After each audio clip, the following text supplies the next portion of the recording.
नमस्कार दोस्तों, आज की इस वीडियो में आप सभी का स्वागत है। माता पार्वती के दो प्रश्न। पहला, करवा चौथ पर कौन सा श्रृंगार करने से पति की उम्र कम हो जाती है।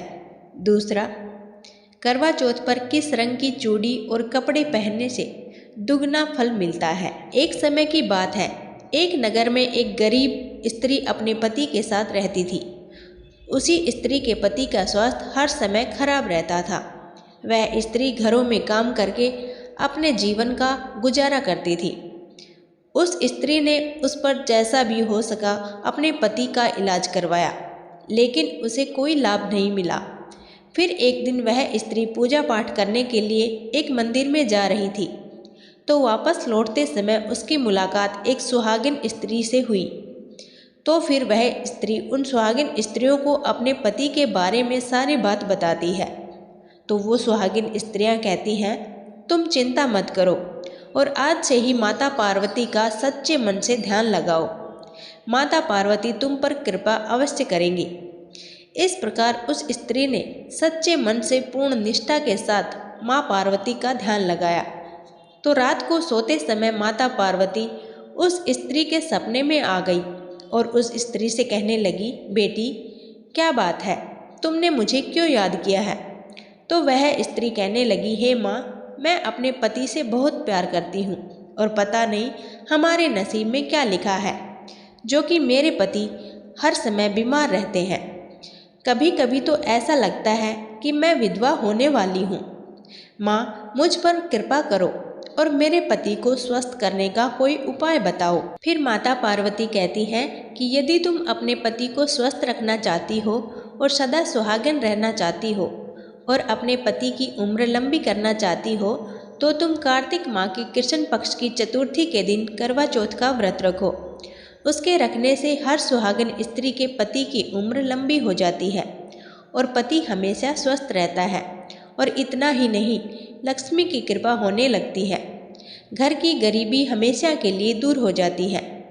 फिर वह स्त्री माता पार्वती की बात सुनकर कहती है, हे माँ, मैं करवा चौथ का व्रत हर साल रखती हूँ, मगर फिर भी मेरे पति स्वस्थ नहीं होते और मेरे अंदर विधवा होने का डर बना रहता है।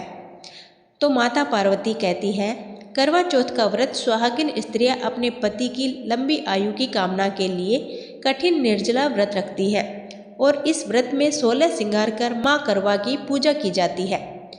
करवा चौथ व्रत के कुछ नियम होते हैं।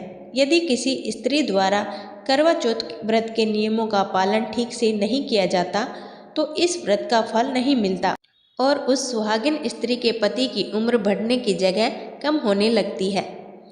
इस प्रकार वह स्त्री कहने लगी, हे माँ, तो मुझे क्या करना चाहिए। फिर माता पार्वती कहती है, अब मैं तुम्हें एक कहानी सुनाती हूँ। इस कहानी को बड़े ही ध्यान से सुनना।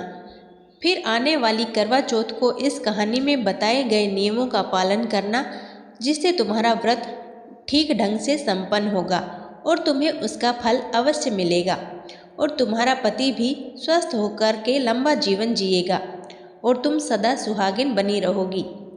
एक गांव में एक साहूकार के 7 बेटे और एक बेटी थी। सातों भाई बहन में बहुत ही प्यार था। फिर एक बार करवा चौथ के दिन सेठानी ने सातों बहुओं और बेटी के साथ करवा चौथ का व्रत रखा।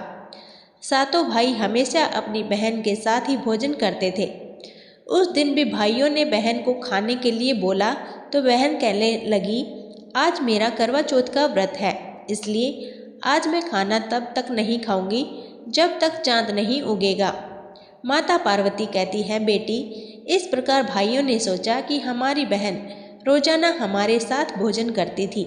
आज यदि हम बहन को छोड़ करके भोजन कर लेंगे तो हमारी बहन भूखी रहेगी। ऐसा कैसे हो सकता है। इसलिए एक भाई ने एक दिया जलाया और एक भाई ने छन्नी लेकर पहाड़ी पर चढ़ गया। फिर दिया जला करके एक भाई ने कहा, बहन, चांद उग गया है, चांद उग गया है, अब तुम चांद को अर्घ दे दो और खाना खा लो। माता पार्वती कहती है, बेटी, बहन ने भाभीियों से भी कहा कि भाभी चांद देख लो। भाभी बोली, चांद तो तुम्हारे लिए निकला है, आप ही देख लो, हमारा चांद तो अभी नहीं बाद में निकलेगा। बहन ने भाइयों की बातों में आकर बिना चांद उगे ही पूजा कर ली और फिर खाना खाने बैठ गई। जैसे ही भोजन का पहला निवाला खाने लगी तो उसमें बाल आ गया, दूसरा निवाला खाने लगी तो उसमें कंकर आ गया, और जैसे ही तीसरा निवाला खाया तो ससुराल से बुलावा आ गया कि तुम्हारा पति बहुत बीमार है।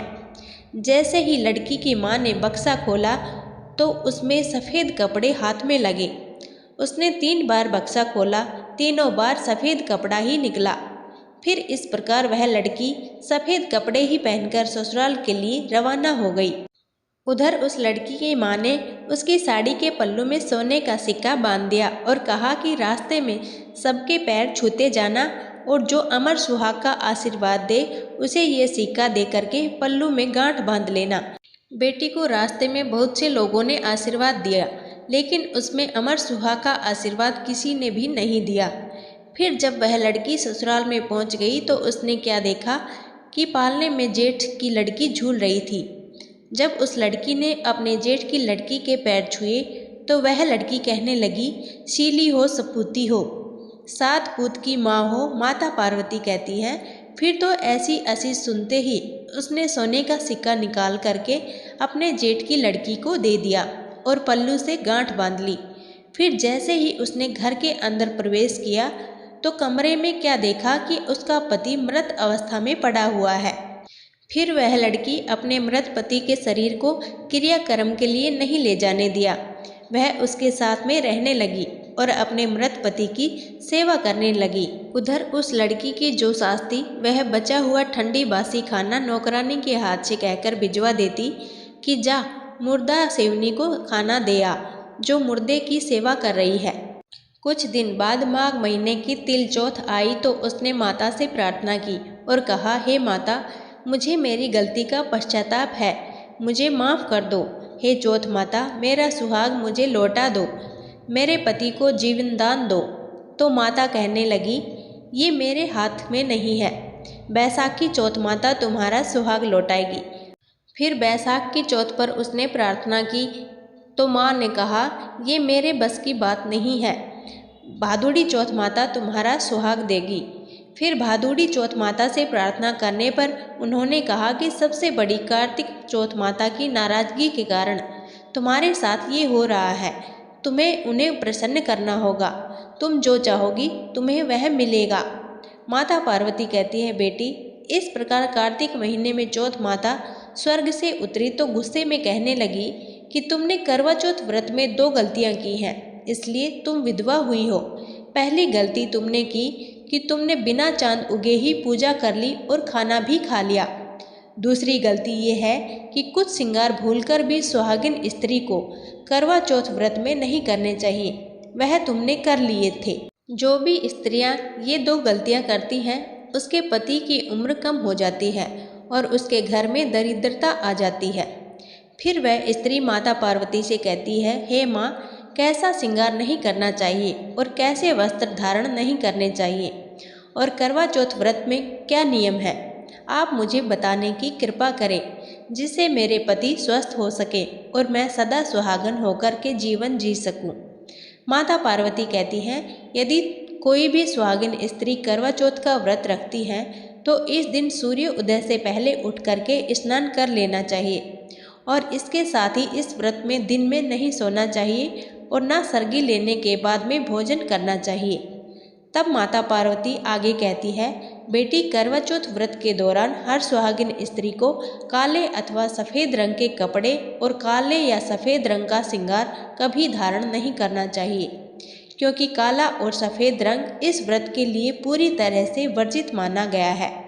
यदि फिर भी कोई स्त्री काले या सफ़ेद रंग का श्रृंगार करती है तो वह स्त्री सदा सुहागन होकर जीवन नहीं जीती है। ऐसे में करवा चौथ के व्रत के दौरान हर सुहागन स्त्री को सफ़ेद रंग की वस्तुएं जैसे मिठाई, सफ़ेद कपड़े, सफ़ेद मिठाई दान में भी नहीं देना चाहिए। माता पार्वती आगे कहती हैं कि करवा चौथ के व्रत के दिन सुहागन स्त्री को झूठ भी नहीं बोलना चाहिए और ना ही किसी को अपशब्द बोलने चाहिए। इस दिन भूलकर भी किसी का अपमान नहीं करना चाहिए, ऐसा करने से व्रत का फल नहीं मिलता है और उसके पति की उम्र कम हो जाती है।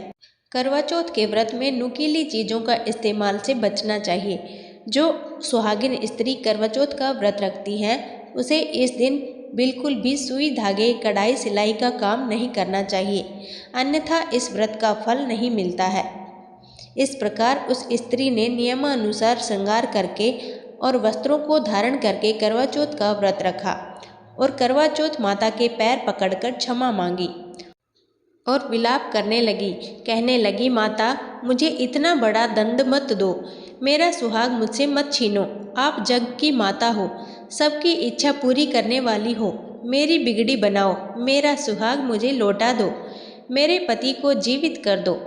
फिर इस प्रकार करवा चौथ माँ ने खुश होकर उस स्त्री के पति को जीवित किया और उस स्त्री को सदा सुहागन रहने का आशीर्वाद प्रदान किया। इस प्रकार उस स्त्री का पति उठा और बोला, मुझे बहुत गहरी नींद आ गई थी। तब फिर वह स्त्री ने अपने पति को सारी बात बताई कि वह 12 महीने से उसकी सेवा कर रही थी और करवा चौथ माता ने उसका सुहाग उसे लौटाया है। फिर उसके पति ने कहा, हमें चौथ माता का उद्यापन करना चाहिए। उसने चौथ माता की कहानी सुनी और उद्यापन करके चूरमा बनाया और फिर दोनों खा पीकर चौपड़ खेलने लगे। उनके लिए नौकरानी खाना लेकर आई तो ये देख कर के तुरंत जाकर उसने उसकी सास को बताया कि मालकिन, आज तो मैंने एक नया नज़ारा देखा है कि आज बहुरानी जिस मृतक पति की सेवा कर रही थी, आज उसका पति जीवित हो गया है, जो मैंने अपनी आंखों से देखा है। फिर जो सास ने अपने बेटे को जीवित देखा वह बहुत खुश हुई। फिर बहू से पूछा कि बहू, ये सब कैसे हुआ? तो बहू ने सास के पैर छुए और बताया कि ये करिश्मा मेरी चौथ माता का आशीर्वाद है। फिर वहाँ पर सभी लोग चौथ माता की कृपा देखकर बहुत खुश हुए। फिर सभी स्त्रियों ने अपने पति की लंबी आयु के लिए व्रत रखने का प्रण किया और कहा, हे चौथ माता, जैसे साहूकार की बेटी का सुहाग तुमने अमर किया है, वैसे हमारा सुहाग भी अमर करना। फिर उस स्त्री ने आने वाली करवा चौथ को विधि विधान से श्रृंगार धारण किया और फिर उसका पति जो अस्वस्थ रहता था वह पूरी तरह से स्वस्थ हो गया और घर की गरीबी हमेशा के लिए मिट गई। यदि सुहागन स्त्री अपनी राशि के हिसाब से कपड़े और चूड़ी पहनती हैं तो करवा चौथ का व्रत बहुत ही अधिक फलदायक होता है। करवा चौथ के दिन सुहागिन स्त्रियों को लाल चूड़ी, लाल बिंदी, लाल कपड़े पहनने चाहिए। ऐसा करने से पति का खूब सारा प्यार मिलता है और चौथ माता भी प्रसन्न होकर उन्हें सदा सुहागन बनी रहने का आशीर्वाद देती है। तो ये थी चौथ माता की कथा। कथा पसंद आई हो तो वीडियो को लाइक ज़रूर करें। धन्यवाद।